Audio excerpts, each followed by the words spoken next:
Hey everyone, welcome to another episode of Live with NORML. I'm J.M. Padini, the Development Director for the National Organization for the Reform of Marijuana Laws. It's Friday, January 17th, 2025. That makes this our first show of 2025, and I'm super happy that you're all here with us today. Hey everyone who just joined us on Instagram. I'm not late wishing everyone Happy New Year. It's just the first show we've done this year, so, hey. Let me know where you're watching from. Drop a note, drop a comment. Drop a comment? Yeah, drop a comment. Let me know where you're watching from. And we're going to get into some news. We're going to talk about stuff that's going on all around the country. Legislative sessions have begun across the nation. And states are going to make some decisions about what they're going to do with cannabis policy. And I hope we're going to help you get prepared for that and take action.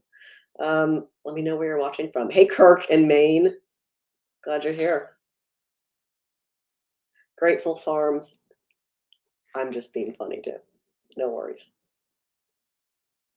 Hello, Leah. Thanks for joining us. Hey, OGCB, happy 2025 to you as well. Hey, Nick, welcome back. Welcome back. Hey, John, good afternoon to you. Hey, Mams, missed you, buddy. Let's just go. Hey, John in Ohio. Let's just go right into this question. Greetings to you, friend. Mams says, I've been out of the loop, but with Youngkin, it's the governor of Virginia, coming out swinging against retail, is he just posturing to make a deal? No. Last session seemed like he wanted to use it as a bargaining chip. He did. I mean, at least I don't think he wanted to, but there was talk of that. And I do not believe that to be the case this year at all. Do not believe that those adult use retail sales bills in Virginia are bargaining chips. I think they're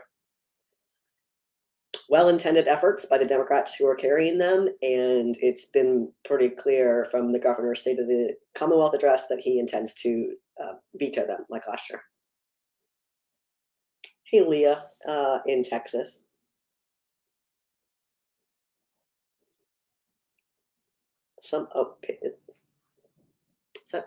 Is PGH Pittsburgh? Don't hate me. What's that? Hello, Aldo in Peru. That's amazing that you're here. Thanks for joining. Happy Friday, Redemption. Hey, JSC in Indiana. Braddy, welcome back. Hey, Woodyard. What's up? Hey, Trisha in Minnesota. Thank you. Smell your own for clarifying that is in fact Pittsburgh. Braddy, you're working and taking a break to say, hey, me too. Got so many jokes today. Okay. Some things happened since we've been together last, friends. You might have noticed. Let's talk about two big ones. Hey, Melissa. Welcome. Okay. Why is that not here? Let me go find that. So this week, at least it feels like it was this week. Was it January? Yes. Okay. Ooh. 3 days ago, also known as this week, the judge who is presiding over the rescheduling hearings, there had been some allegations made against the DEA.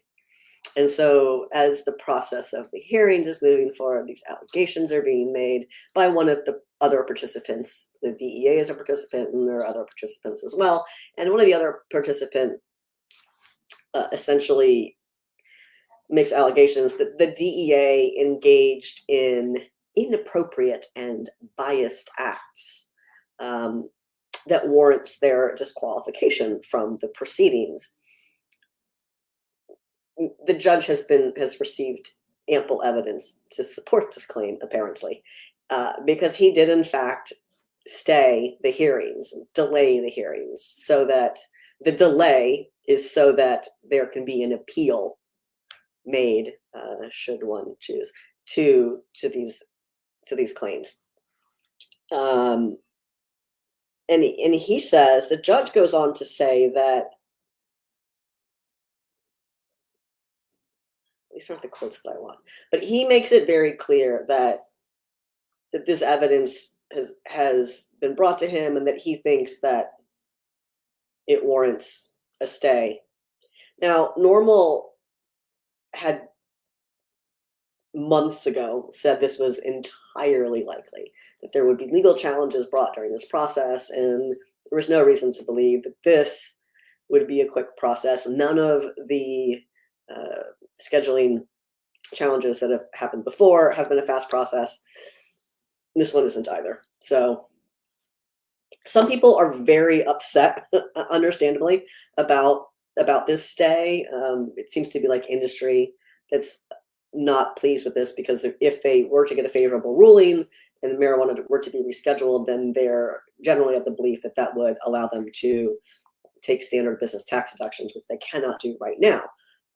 But if the DEA is in fact colluding with a prohibitionist group,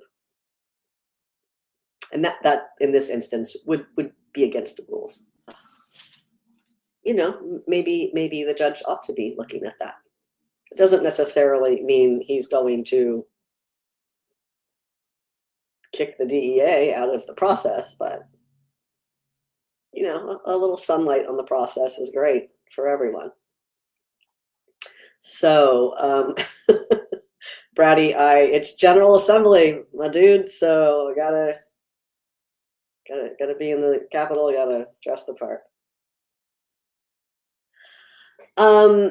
Grateful. So that's another Grateful. I'm sorry, I can't.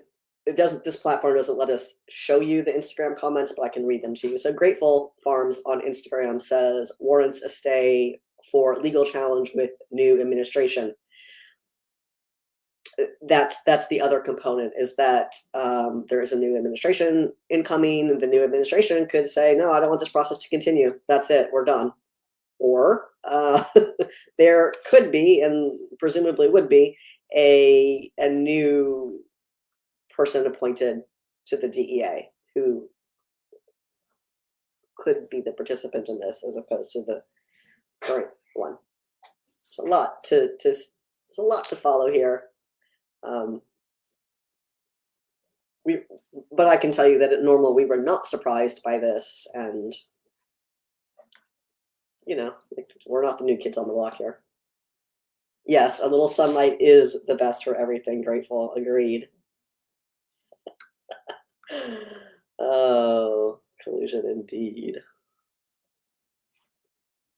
There's a lot of that's what I wanted to show you. We wrote about this. A lot of other outlets have published about it as well. Definitely go check that out. If you, on some platforms, we'll see the link pop up right now. If you are watching on Instagram, you can find this on the front page of the NORML website at norml.org. You can also get this story and all the other stories I'm going to talk about delivered to your inbox tomorrow morning when we send you NORML's Weekend Weed Read. You can go to norml.org/subscribe, check the Weekend Weed Read box, and get this tomorrow. And on Thursdays, you'll get all of our news stories as well. So our news comes out on Thursday and on Saturday. Make sure you're getting it. Hi, Dale. Thanks for joining us, and thanks for asking. So Dale asks, when is cannabis going to be legal in Wisconsin? And brace for it, Dale. I'm about to drop a truth bomb that you might or might not like. It's going to be legal in Wisconsin when the good people of Wisconsin, elect a legislature that will approve such a bill. That's the problem, I guess. In so many states and in Congress, honestly. That's the problem. If we as voters continue to elect people who will not advance these policies, that's on us, and that's what's happening. We have a Congress that will not move a bill to remove marijuana entirely from the Controlled Substances Act. Now, we have elected a House of Representatives that has done that. The House has passed bills that would do that, that would remove marijuana from the CSA altogether, allowing states to set their own policies without threat of federal interference. But then we had a Senate that would not even take up the bill. So it's up to us. We have to elect people who aren't terrible on cannabis policy if we want to see cannabis policies that aren't terrible. So there you go, Dale. And you can insert any other state that doesn't have whatever policy it is that you want to see there. Hey, local, happy Friday to you as well. Brady, we could do reform in Georgia as well. In particular, Georgia, I'm looking at you, Georgia, your medical cannabis program, there's so much room for improvement and expansion. And it doesn't have to be like all at once. It can be incremental. That's okay. It's how the policy process works very often, more often than not. So something small, something that everyone else will say is not good enough and definitely not sexy. And that's okay. Sometimes you have to do the boring work. Hey, Jackie. Jackie on Instagram says, hey, will Virginia ever be as big in cannabis as California?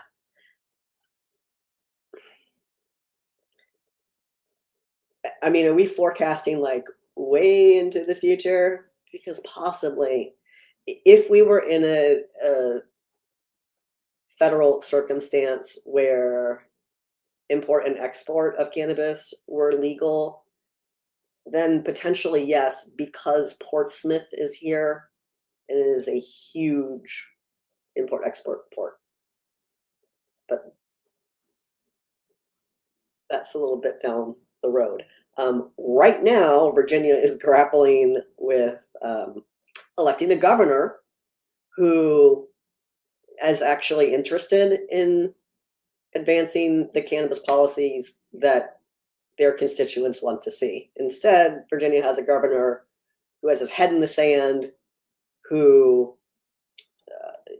says things like marijuana is bad for kids and legalization is bad for kids.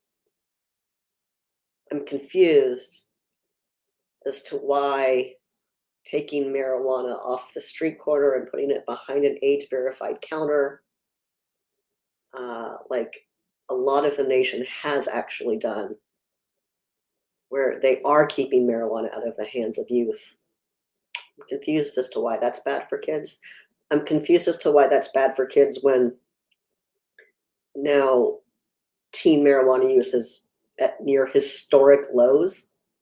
I wonder if he knows that. I wonder if he's just reading any of the actual news, or if he's not taking the policy work seriously and is just regurgitating whatever non-fact-checked prohibitionist rhetoric he gets served up. Thanks for asking that question, because that leads us right up to the next news story that I hadn't planned on it being next, but it is now. Thanks to you, Jackie. Okay, so this week, as I suspect you are perfectly aware, Jackie, Virginia's governor delivered the State of the Commonwealth address, and he said some really dumb stuff. He's probably not watching. It was wild. He regurgitated some talking points that he used in his veto speech last year. There was nothing original about it. It wasn't surprising that he said these things. What was surprising and an improvement from last year is he did in fact mention that Virginia has a functioning medical marijuana program, as he said. So that was cute. Thanks, Glenn. Glad you recognize that we do have medical cannabis in Virginia, and it is very well regulated. But he said, everyone knows where I stand on establishing a retail marijuana market. Let's work together on other issues where we can find common ground. Well, that's kind of weird because Virginians have found common ground on marijuana legalization, and in particular on regulation. Guess I wouldn't expect him to know that.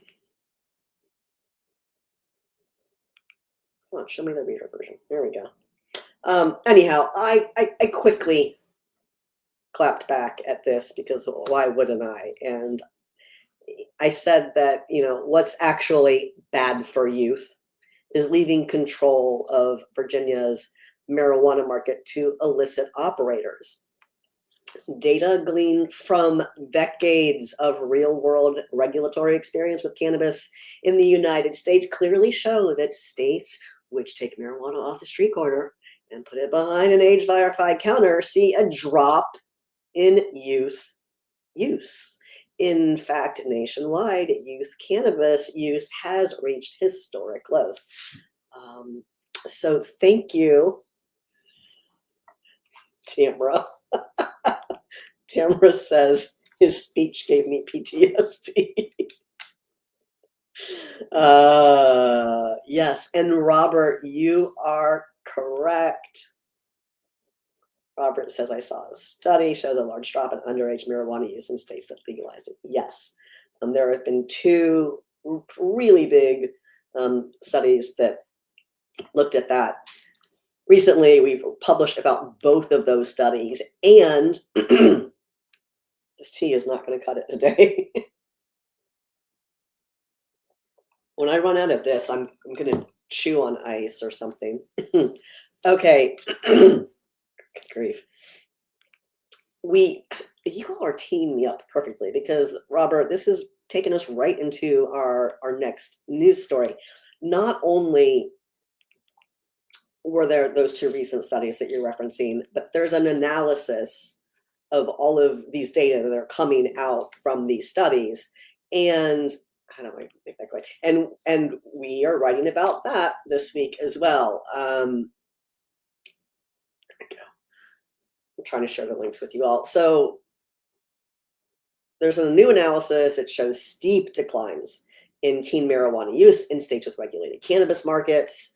I'm going to read you this quote from the new analysis. In the new analysis, it says, over a decade into state-level cannabis legalization, the data is unequivocal. Legalization does not increase youth cannabis use.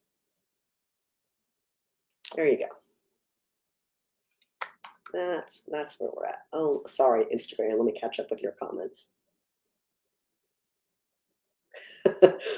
Wicked Graphic on Instagram makes a really great point. They say, and if you don't know where candidate stands, ask them, preferably on camera. Yes, always on camera, always. Not in a weird way. Not in a weird way. Like maybe like, you're just so excited to see them talk. You've got to get it. But yeah, definitely.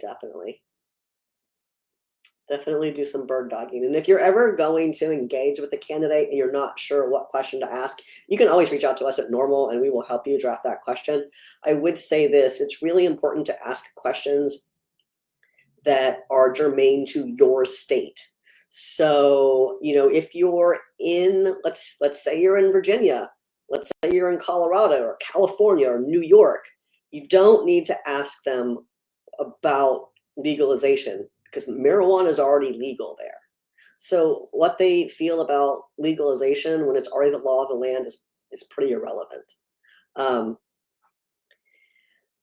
You could ask them about, more pressing issues for your state. So let's say you're in Georgia, looking at you, Brady, you could be asking them, what do you think how do you feel about expanding Georgia's medical cannabis program so that more patients in need have access?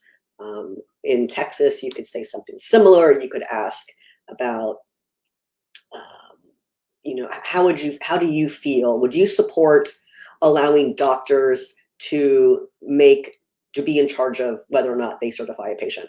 Do you support allowing physicians to decide, to be the deciders as to whether or not their patients qualify, instead of allowing the legislature to pick arbitrary conditions and sort of hang them on a suffering Christmas tree of conditions? Like, that's weird. That's a weird, like, let doctors decide is a much better policy, and just picking these diseases and saying, okay, these people get untaxed or lower taxed cannabis, or these people don't have to go to jail, and everyone else doesn't deserve that, is weird. Maybe we should just let doctors make those decisions instead of like our elected officials. I don't know. But my point is, ask questions about cannabis policy that are happening in your state. It's not a, do you support legalization or not? Because necessarily you might be in a state where that's relevant.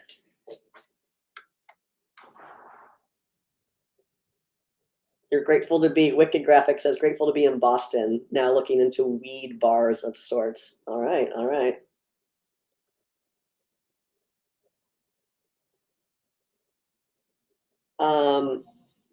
Jackie, I got a question. Jackie said, you live in Portsmouth, okay, and it's good here, okay, but not as pure as California.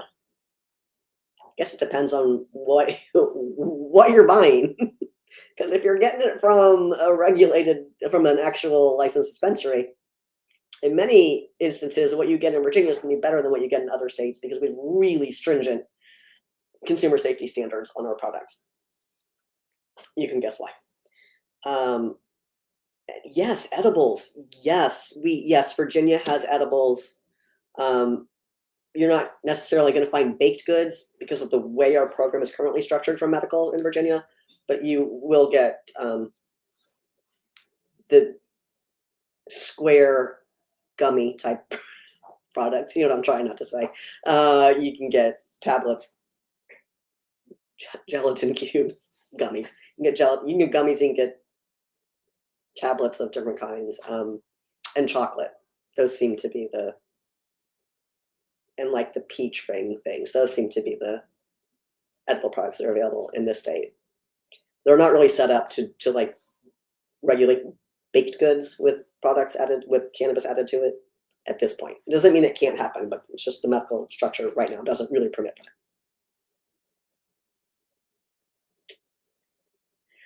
David, thank you. We've got a bunch of Virginia questions today, friends. David on Instagram is asking, hey, just wanted to speak out against the taxes on marijuana paraphernalia and the Rouse and Krizek retail sales bill.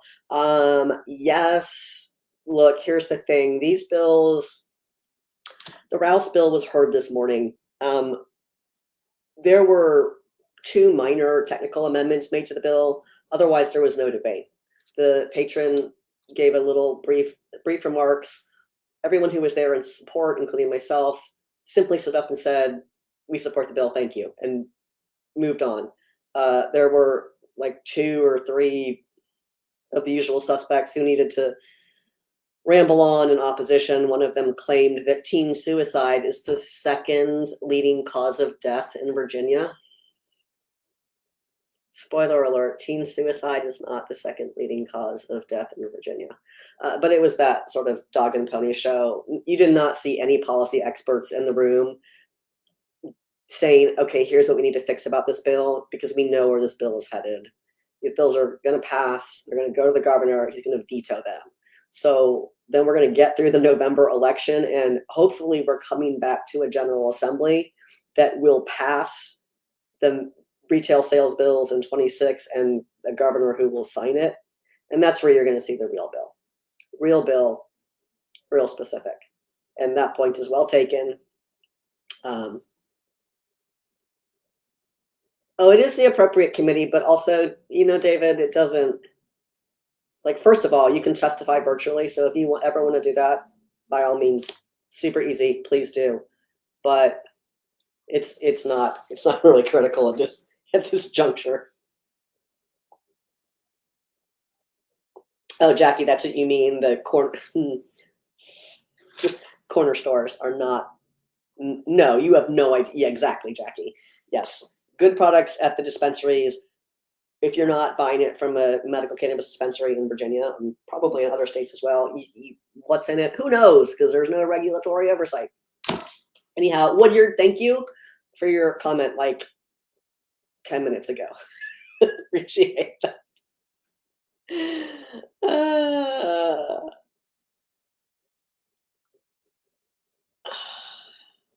Hey, John, thank you for your question. I'm trying to catch up on everyone's comments. You guys have great questions today. There is a bill that was introduced in Indiana. I mean, of course you're going to know this, John, but I'm going to look it up. I'm going to try to look it up and hope that Morgan put it on the map. There's a decrim bill. I see that. HB 1145 in Indiana, that's decrim. I see HB 1178, that's medical.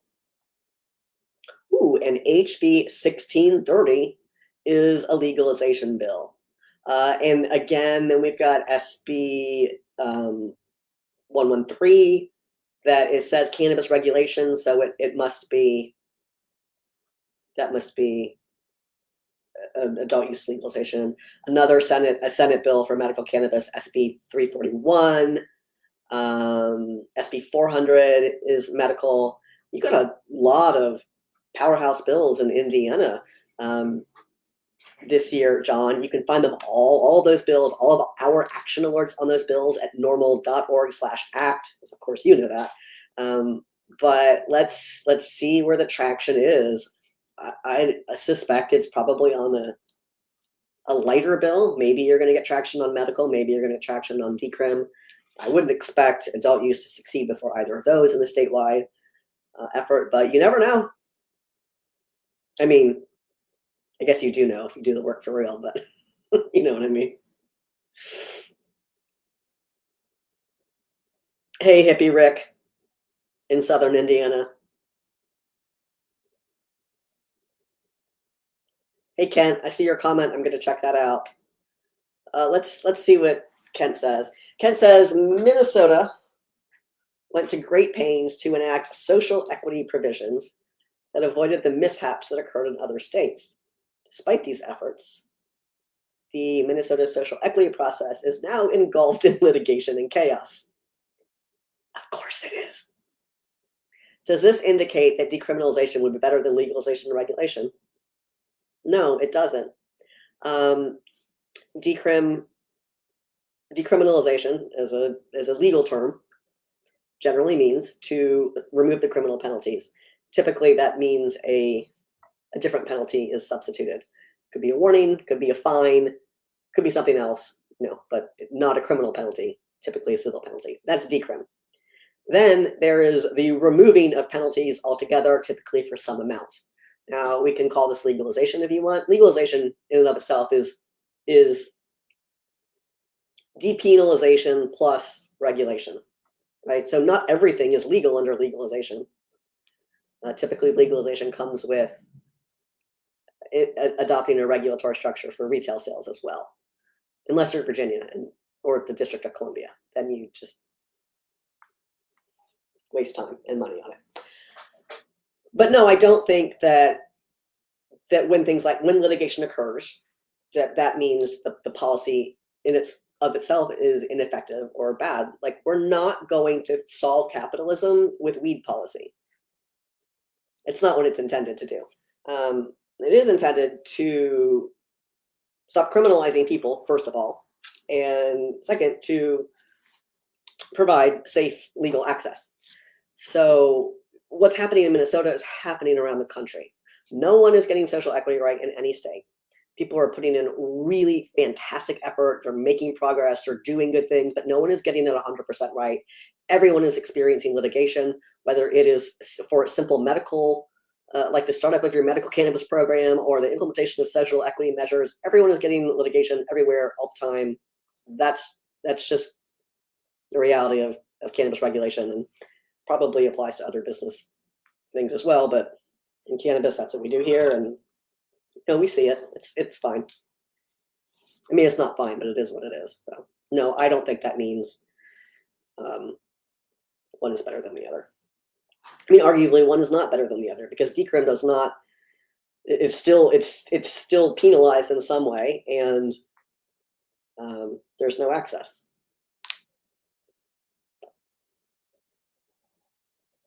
Ma'ams, can you tell me what? No, so ma'ams ask, is there anything in the Virginia session dealing with the weird issue of edible weight equals possession weight? No.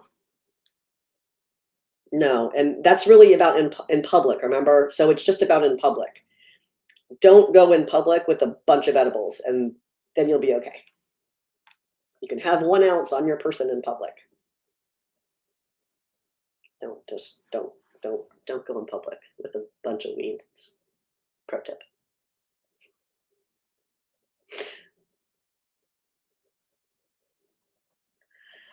Nick, there's definitely not anything that I know that you don't know about Pennsylvania. But look, I think Pennsylvania, we don't have any action alerts up right now for Pennsylvania. But Pennsylvania, I mean, we have 1 action alert up for Pennsylvania. We don't have any pending legislation flagged in Pennsylvania yet. But Pennsylvania is kind of like at the top of the list for action. I'm looking at you, Nick, to tell me.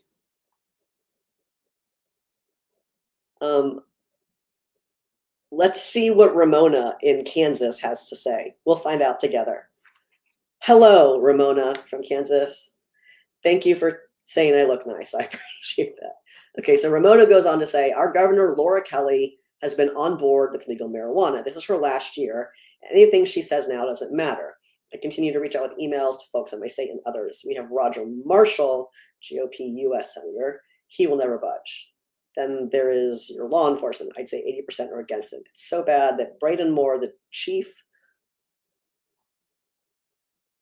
of, said, and I quote, you drive by Blackwell, Oklahoma, and you get high, I think is probably what that sounds gross.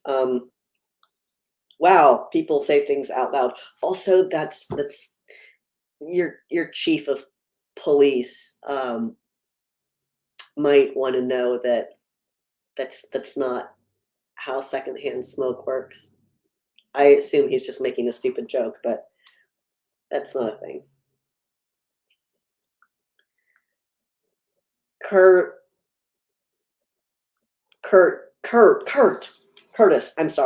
Curtis says, why can't we reschedule and create a legal market for patients and adult use? Do you mean specific to a state or at the federal level? Because we can both. For example, in Virginia, marijuana is just marijuana. It's not Schedule 1, it's not Schedule anything, it's just marijuana. Other states can do the same. Hi, Samuel. Welcome back. Welcome to the first show of the new year. Thank you, both for state and federal. Thank you, Curtis. My answer still stands. You can. We can at the federal level. There's actually a rescheduling petition process that's underway right now with hearings and whatnot. The proposal is to move marijuana to Schedule 3. It wouldn't really have much impact from a consumer standpoint. But why we can't, what we really need to do at the federal level is remove marijuana entirely from the Controlled Substances Act and allow states to set their own policies without threat of federal interference. We can't do that yet because we haven't elected people who will hear and pass that bill. We have before elected a House of Representatives that has done that. The House has passed bills to deschedule marijuana, but then it did not even get a hearing in the Senate. It's up to us. We have to elect people that will do that. And then, yes, we can. Hello, Mike. Welcome back. Mike says, just renewed membership. And to that, I say thank you, Mike. You're a true hero. Oh, it was the word hit, not thank you, Ramona. It cut off, and you get hit. It says you drive by Blackwell, Oklahoma, and you get H dot dot dot. That's as much as it lets me see on here.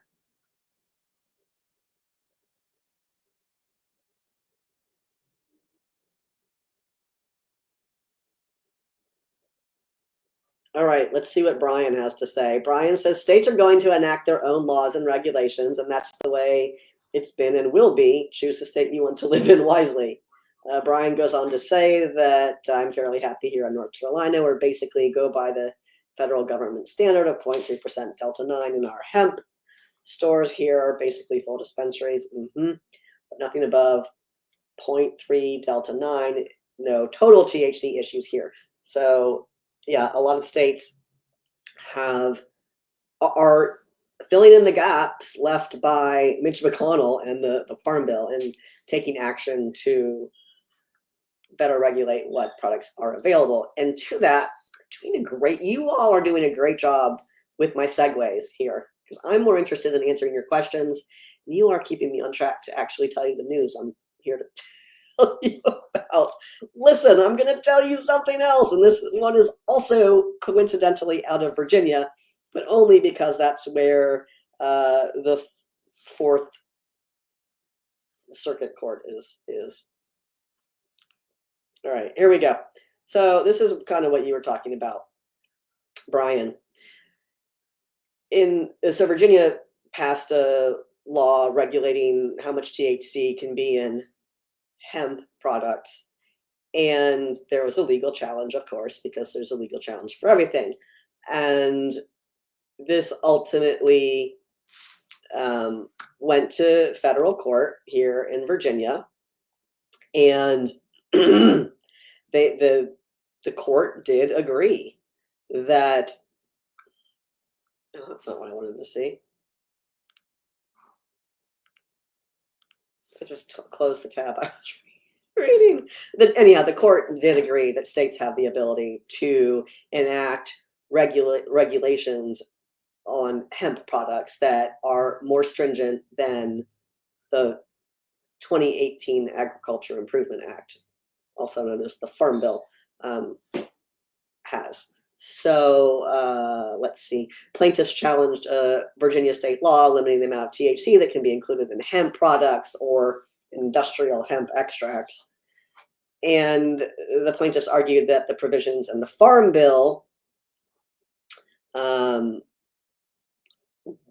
they thought they don't permit state governments to define what constitutes hemp or restrict any THC product that is not also outlawed by federal law, and judges rejected their argument, instead opining that federal law provides states with the primary regulatory authority over the production of hemp, and that it expressly permits states to regulate the production of hemp more stringently than federal law. So that story is in our news section. You can go to the front page of NORML, click on news, and it'll take you there. Or you can just go to norml.org/subscribe.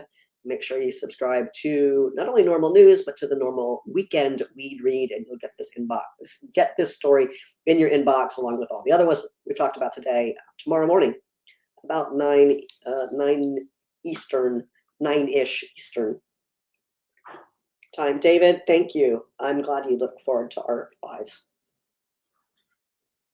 And Jackie, Virginia could have baked goods, but that's going to be adult use.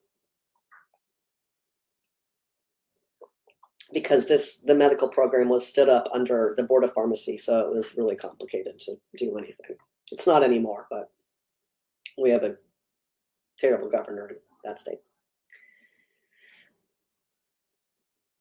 Samuel, thank you for sharing the information with Brian. Hello, everyone. Hey, Chris, welcome back. Good to see you. All right, let's get into some more here. Two more stories. One is interesting. It's probably the one you're going to be the least interested in. There was a study done in France, I believe, that looked at oral CBD for pain and symptom management in patients with nail patella syndrome. And in what will come as a surprise to nobody here, researchers say this: synthetic oral CBD appears to be safe and effective treatment option for NPS-associated pain. Shocking, I know. But there it is. Yes, doctor, I do have my tie on today because we are in session in Virginia, and I was at the GA this morning testifying and lobbying, as one does. All right, and then here's the big story. Here's the big story. Not that the DEA judge story wasn't big. That was big. But here's the big bow on weed for the week. Today, Biden announced that he is going to commute sentences for nearly 2,500 nonviolent drug offenders. With these, nearly 2,500 commutations, the president goes on to say, I have now issued more individual pardons and commutations than any president in U.S. history. It's pretty awesome. Listen, Woodyard, this is what happens. Woodyard is talking about, they're talking about North Carolina in the comments on YouTube, and Cherokee is a reservation in tribal land in North Carolina, and Cherokee has decided to legalize cannabis, even though they are in the middle of prohibition state North Carolina, and because they are lawfully permitted to do so. And you can go to Cherokee and you can purchase legal cannabis. Now, it's not legal once you take it out of Cherokee and you're back in North Carolina, but nonetheless, Woodyard says the Cherokee weed is overpriced. This is certainly true in nascent markets. You see higher prices. That's across the board. But, maybe it's better than nothing. Maybe it's better than wondering what's in it.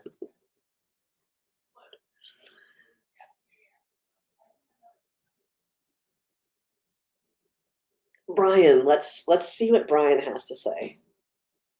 Also, can Brian see your comments, Woodyard, since you're on? I'm glad I read them. Brian, are you on YouTube also? I don't want to scroll back up and figure this out. Anyhow. Brian asks, do I think the incoming administration will be more favorable toward cannabis use and relax some regulations? Do you mean the federal administration, or is this a North Carolina thing? Because the federal one, no. I can't speak to whatever's going on in North Carolina specifically, but I can ask you all to put the tape in your mental VCR and rewind to the first Trump administration, where he appointed Jeff Sessions as Attorney General. And Jeff Sessions rescinded the Cole memo. Now, what's the Cole memo, you might be asking? I'm so glad you did. The Cole memo was issued by a previous Attorney General, and it essentially directed the feds to take a hands-off approach in states that had successfully legalized and regulated cannabis for adult or medical use. Like, leave them alone. Unless there's a problem, you don't go over there. And it was very effective. Now, there's also language that's been adopted for many years now and has to be readopted to every federal budget, But there's also language that prohibits the Department of Justice from spending any money to interfere in medical cannabis operations in states that are legal, have legal and regulated cannabis operations. But that language, originally called the Rohrabacher-Farr Amendment, it has a different name now, but people still call it Rohrabacher-Farr, that's only for medical. They've tried to expand it to include adult use, but the adult use section keeps getting cut out. But nonetheless, the Cole memo was there and was providing the same sort of directive, and Sessions rescinded it, and that's who Trump thought was great. Thought Jeff Sessions was great for America. So what's going to happen this time? Let's find out. So we're in the find out phase, friends. That's what we're doing together. We're all finding out.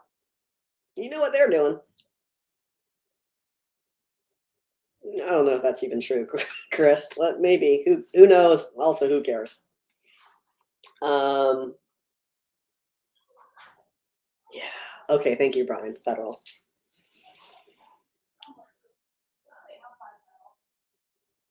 Yeah, imagine that. Ramona is talking about the Lakota Sioux on Pine Ridge. This is South Dakota, right? Being overpriced. Think about the regulatory burdens and this small market. It's hard to have a low price product when you have all of these regulatory burdens, when you can't take standard tax deductions that any other business could take. Did you miss updates on Virginia, Chris? I mean, you missed me. I don't know why. Apparently on so many of these platforms you can just say whatever you want now. So you missed me dropping some hot truths, we'll say it like that, on the administration. But I didn't really talk too much about I talked a little bit about legislation. If you have questions, Chris, just ask and I'll let you know. Okay, we did all of the news. Yay. High fives, everyone. That means I can tell you some other things. I can tell you about events coming up, and I only have two events to tell you about. If you're anywhere like in the mid-Atlantic region, come to Richmond next weekend. Yes, it will be not warm, but that's okay. We'll be inside at the 2025 Virginia Cannabis Conference. It starts Friday, January 24th with the welcome reception that evening. Saturday and Sunday, the 25th and 26th, full day of conference seminars, talks, presentations, and the expo hall. Saturday night is the Commonwealth Green Gala. And then Monday, January 27th, is Virginia NORML's Lobby Day. You can get tickets to the conference. You can register for Lobby Day. You can do all the things you need to do to hang out in Richmond with myself, with Morgan Fox, NORML's political director. Thank you, Melissa. As Melissa says, it's the event of the year. You can get all the information you need at virginiacannabisconference.com.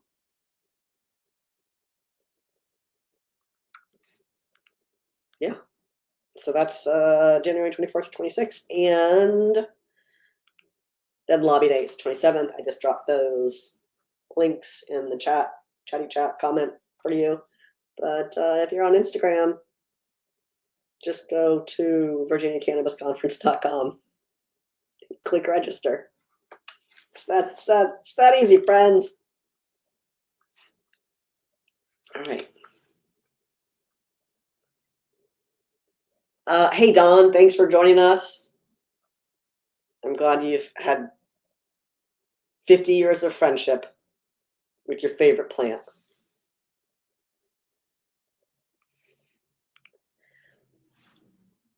Brian asks, why don't more people talk about consuming fresh cold-pressed cannabis? Do you mean like leaves? Because what I can talk about that, Brian, is juicing leaves. I can't talk about it from personal experience, but I can tell you what I know, and that there has been research into the healing properties of that juice from fan leaves, because it's higher in it's high, not high like flower is, but it has THCA in it, and whole plant, no stem. Got it. I guess people do other things with it. I don't know, but there has been research done on specifically on juicing fan leaves, as it relates to Crohn's and IBS type issues. It appears to have healing properties for the intestinal lining. There's me talking about it. I don't know. Hey, Tamra, why aren't more people talking about that? Are you talking about that, Tamra? Let's see if she's still here. Brian, we actually have someone at the conference will be presenting, is doing a talk about cannabis recipes and infusions. So maybe you should come, Brian. Come to the Virginia Cannabis Conference. If you're in North Carolina, it's not that far. It's probably a better time here than it is in North Carolina for many, many reasons. Plus, then you can see Rosie's Remedies present on cannabis and cooking with cannabis. I love it. I love it. Did I tell you all? I told you all the news. It's always fun hanging out with you all on Fridays. If you missed any of this news, you can always rewatch the show. They are all of them, years of this show, are on NORML's Facebook, NORML's YouTube, probably on our LinkedIn, and I think they live forever on our Twitter also. Check it out. But if you missed any of these stories and okay, I want to read that. Great. I want you to just subscribe to our newsletter and get this delivered fresh to your inbox Thursdays and Saturdays. NORML.org/subscribe. I also want you all to take a look at what legislation is pending in your state, because that's the season we're in right now, friends. State legislatures are convening right now. Now's when they typically tend to start back up, and so there may be legislation pending in your state, and we probably have an action alert for it if there is. It's really easy to contact your lawmakers. Because of us, it's really easy to contact your lawmakers in support of good bills and in opposition to bad cannabis bills. It is maybe going to take you 30 seconds, maybe. A few clicks, you're going to put in your name, email, address, zip code. That's so that they can identify who your lawmakers are. That's it. And the letter's going to be pre-written for you. You're going to press send. So easy. And you're going to do it for every bill that's for your state.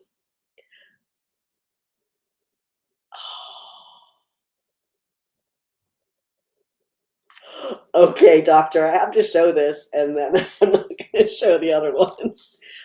You talked to your legislator the other day. I love that. Thank you for doing that. I'm glad that you got his phone number. That weirdly went to his house. I personally am not advising anyone to call your legislators at home, but if they publish it, that's fine. I see you, Braddy. Don't let me forget. The comments kind of got...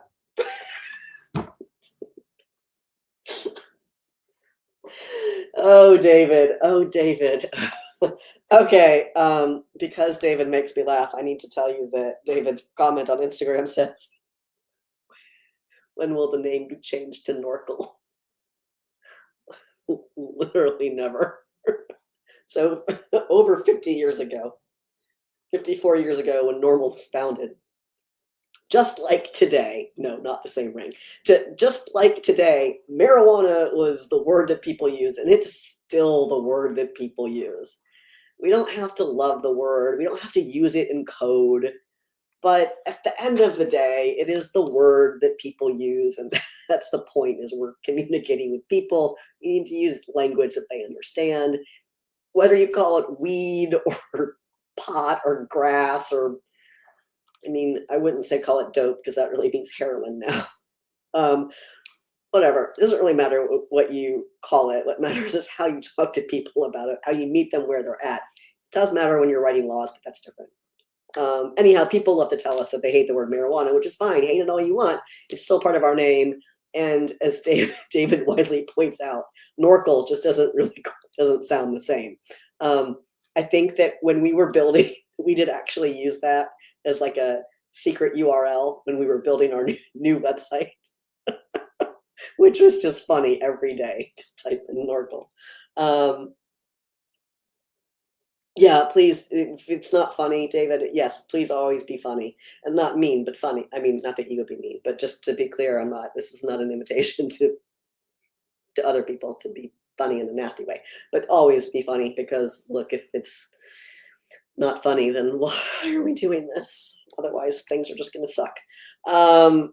Thank you, Doctor, for calling your legislator and talking to them. David, thank you for making me laugh. You're funny looking, Bratty. You're not. Just being a jerk. And then look, Bratty does have a question for me that I always love to answer. All right, here we go. Bratty says, I got a last question for you, JM. We talk about all this cannabis. What's your favorite type of cannabis? I am so glad you asked, Bratty. My favorite type of cannabis is legal cannabis. You're welcome. Taylor, thank you. Taylor says I pushed NORML's Act page hard on Reddit. Yes, yes. Thank you. Hi, John.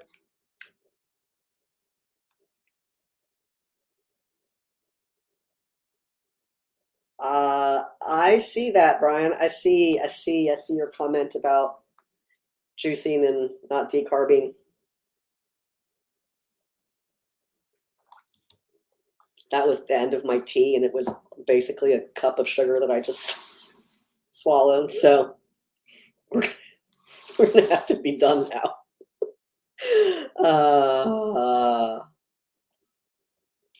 That's yours too, Bratty. Perfect. I love it. It should be everyone's favorite type of cannabis.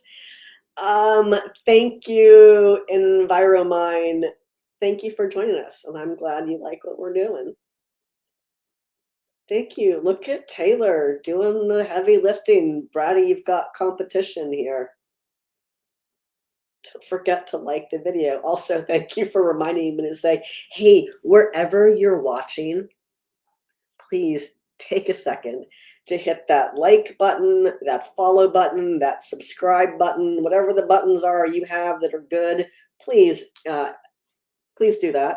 Please like, follow, and subscribe so that you never miss when NORML goes live.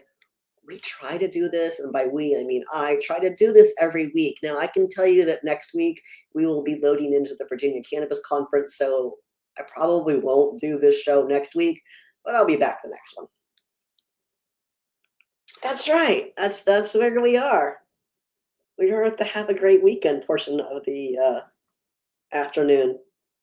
John, thank you. Why is this not working? Yes, and as Melissa says, also please share this show with your friends who undoubtedly will want to watch me talk about weed nerd stuff for an hour.